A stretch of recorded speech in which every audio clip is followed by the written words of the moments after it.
My name is Becky Bermanzolo, and this is my third year working for Idaho Virtual Academy, and I teach British Literature, Senior English.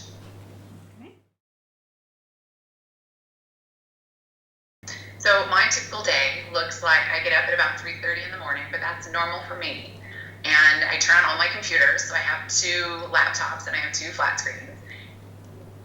And I start off with Dubai, and it's great because my schedule works well with Dubai's schedule, so that I can Skype with my students because I'm on their time at that point. And we can either chat back and forth, or I can answer their emails, and I get all that taken care of, and then I start grading. And as I have time throughout the day, I get grading done. And they are on different schedules too, because all of my students, some of them travel with their parents, so sometimes they can even be in the States and be on my time. And it seems like they stay up maybe a little later than I do at night, so they'll be Skyping me when it's 11 or 12 o'clock at their time, and I'm still able to Skype them. And so I go just answer whatever comes through and get everything graded as it comes through, answer questions. That's kind of how it goes. Well, I try and make sure that my picture is everywhere. So if they email me, they should see my picture in email. Of course, my picture pops up on Skype.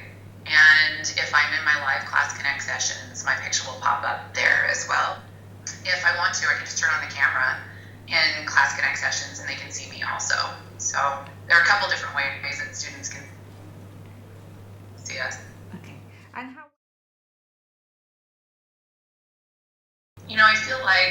I feel like my students are pretty talkative to where we chat so much on Skype back and forth, and I also send out, in the beginning of the semester, I send out kind of a get to know you email to them. And the get to know you email, I put all of my information in it first. So it's, what are your interests? What are your hobbies? Situation like? All of that sort of stuff, and where I have answered those questions for them, and then they just erase my answers and put their answers in. So it's fun to get to know them that way. I also get to know them a little bit over Skype, and they also tell me their situation. So if I'm sending out emails, okay, it's time to turn work in, you've got deadlines looming, they'll come back and say, oh, well, just so you know, I have a tennis tournament here, or I'm traveling with my parents there.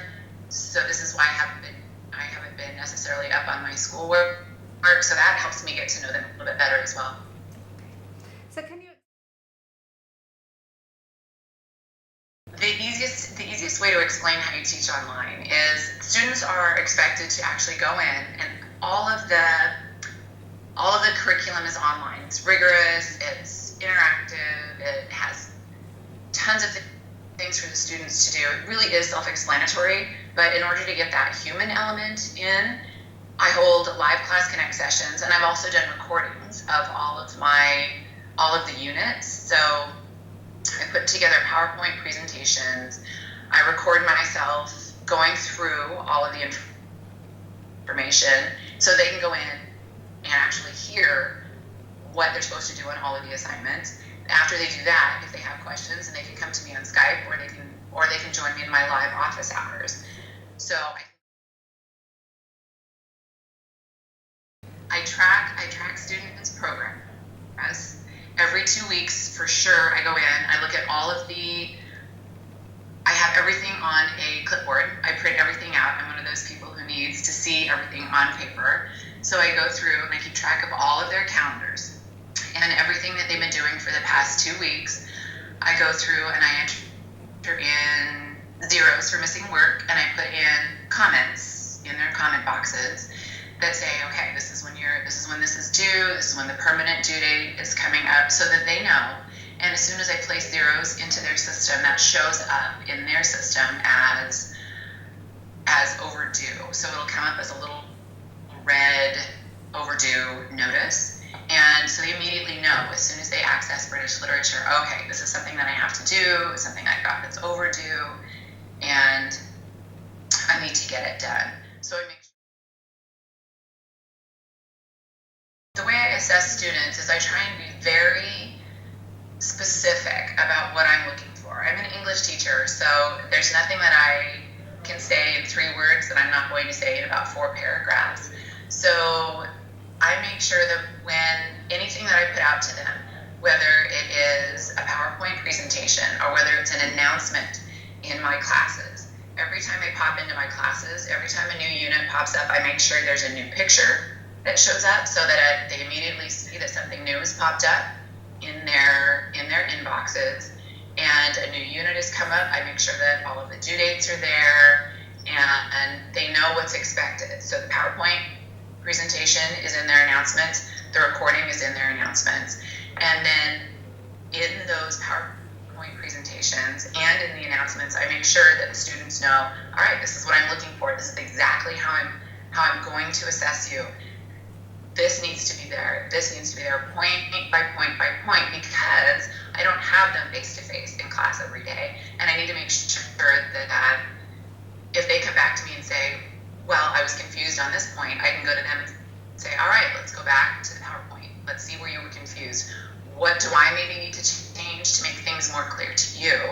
And when I go through and assess their papers, that's what I'm looking for. So it's just very, very clear that what my grading style is, what my rubric is, and what I'm going to be looking for in each assignment. And when I put in comments, if I ever take points off, I'm very specific as to, okay, I want to refer you back to this document. This is where I went over this particular item, and this is why I took off points on your assignment. I make sure that all my feedback is really rigorous and it applies to the assignment, and it's personalized so that they know exactly what they need to do on the next assignment.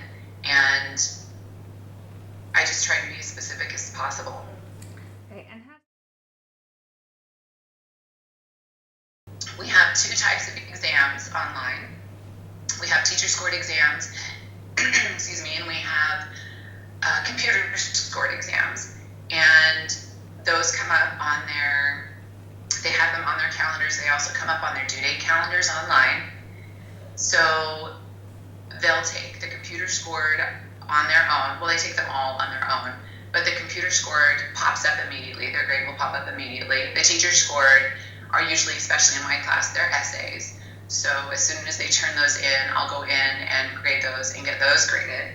Finals don't pop up until the end of the semester, and they wait to take those. Those are closed until the end of the semester comes up, and then they have that day period or 2-day period to get those finals finished. And as soon as they get those done, I get in and grade those, and then they get their final grades. Okay.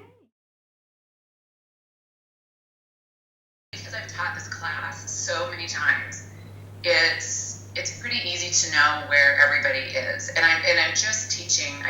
I teach the 400. The foundation level of British literature, and then I teach the regular level of British literature, and then I teach the advanced level of British literature, and they all pretty much jive together. So it's not too hard to keep track of what's coming up next, but you do have to be very organized. And well, the way I know that students are doing their own work is when you write, it's pretty easy to tell, especially when my students write as much as they write. The way they start is usually the way that they continue. And if that particular style tends to get a little bit or a lot or noticeably better than what it started out to be, those are kind of red flags. But we have a great system that's in place called Turn It In. And as soon as these students turn in their writing assignments, it will tell you exactly, there's a little percentage there that tells you exactly how much of the work has been seen before, basically. So I just think this system is so beneficial for students, because we offer a great alternative, because there are so many students around who have different lifestyles, where maybe they're playing sports or maybe their parents are traveling, And this affords them flexibility to still have a great education with rigorous curriculum and challenging curriculum and interactive curriculum. And it allows them to take it wherever they go and still get a great education. And I really think the teachers who we have here at our school are qualified and are great teachers. I've talked to a lot of them, and I love that even though that we may not be in the same state, we may not be in the same country, we're all on the same side. We all are concerned about student progress and doing well. And I just enjoy the people who I work with a lot, and I enjoy the school a lot.